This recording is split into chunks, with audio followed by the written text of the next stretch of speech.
Hello everybody, this is Mike and Abbott bringing you a first Bible study from the International Standard Sunday School Lessons, and we're starting out.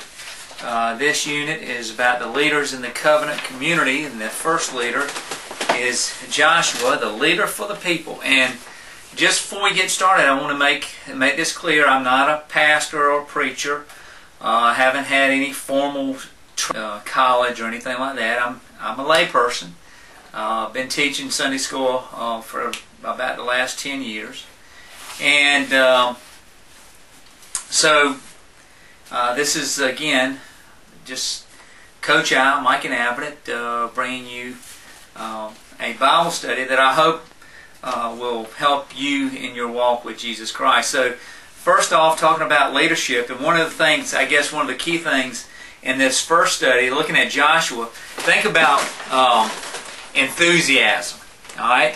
And as we go through these scriptures, do you think that, I guess one of the key questions I have as I looked at this is, how enthusiastic was Joshua as he got ready to take over this role as leader for the people of Israel? And you know, one of the things that he's challenged by, and I'm sure all of us would be, is look at the guy he's following. I mean, Moses, you know, a servant of God. I mean, the servant of God.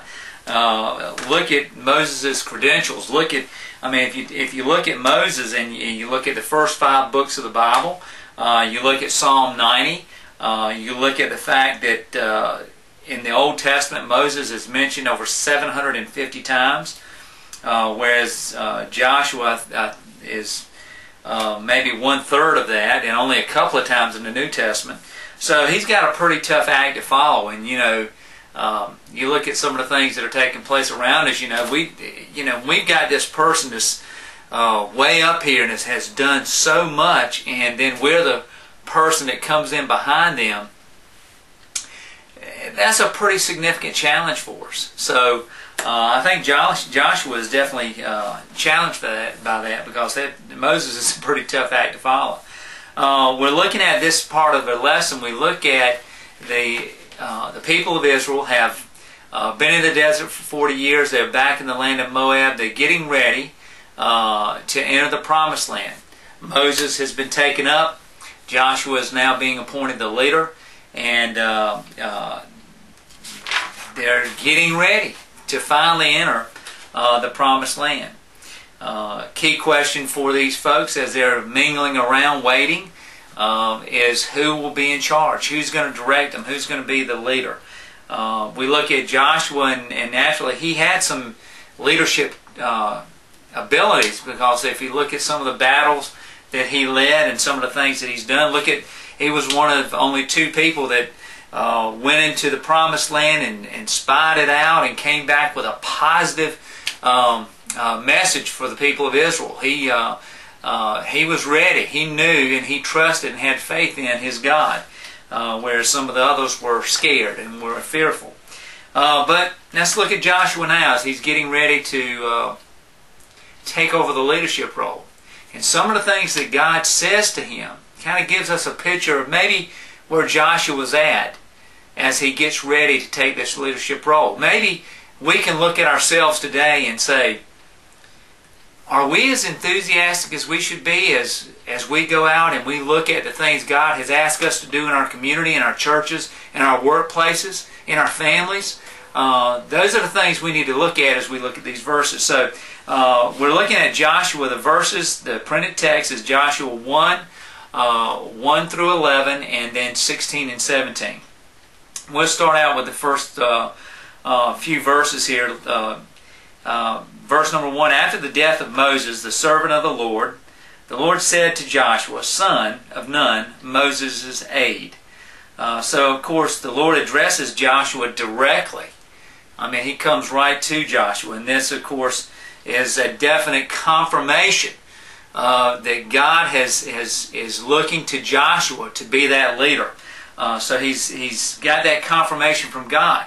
All right, verse 2, Moses, my servant, is dead. Now then, you and all these people get ready to cross the Jordan River into the land I am about to give to them, to the Israelites. First of all, we see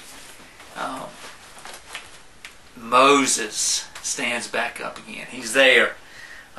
Moses, my servant, is dead. Significant for Joshua as he hears these words, to live up to that, of being a servant of God. And that's a challenge for us today. A servant. We all have been called to be servants of God, to have a servant attitude, as Jesus Christ did. As He came to this earth for us, He had a servant attitude. So I think God is stressing that. He's making a point to Joshua as He moves him toward leadership. Now we look at the promise. He says the promise to get ready to cross the Jordan River into the land I'm about to give them, to the Israelites. The land that He has promised Abraham. And it was almost from the time of that promise, you go back to Genesis 12:7 and also 50:24, there's been a long period of time that has elapsed. Almost 615 years since that initial promise to Abraham. Why do you think it took so long? Well, this is one of the things I was listening to someone talk the other day, and this is one of the things he said, this particular individual, he said, God used the Israelites to bring judgment on the people that occupied the Promised Land. The reason that it took so long from the time of the promise of Abraham to the time now as Joshua gets ready to lead the people into the Promised Land is that the sins of those people had to get to that point where it demanded God's righteous judgment. And His instrument was the people of Israel, that He brought that judgment upon those individuals because of their sin.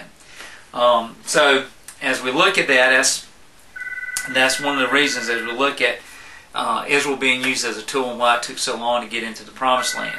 Now next is verse 3, I will give you every place where you set your foot as I promised Moses. So the land, anywhere that Joshua travels as he conquers the 7 nations of Canaan, wherever he's at, that's going to be the land that he takes. He says, your territory will extend from the desert to Lebanon, and from the great river, the Euphrates, all the Hittite country, to the great sea of the west. And these lands were actually, of course, occupied during the times of David and of Solomon. So these lands were as promised, were delivered. The men, of course, I think one of the challenges that we face and that the people of Israel faced as they entered in the Promised Land, they were challenged oftentimes into really going out and getting all that God had promised them. It's, I guess, what you could call a good enough syndrome. God, isn't that good enough? We've done this much. Isn't that enough? And instead of giving it all to God, we get settled in. We get in this, that's enough kind of attitude. And this happened with the people of Israel when they were pushed and challenged to conquer all the land that God wanted them to have.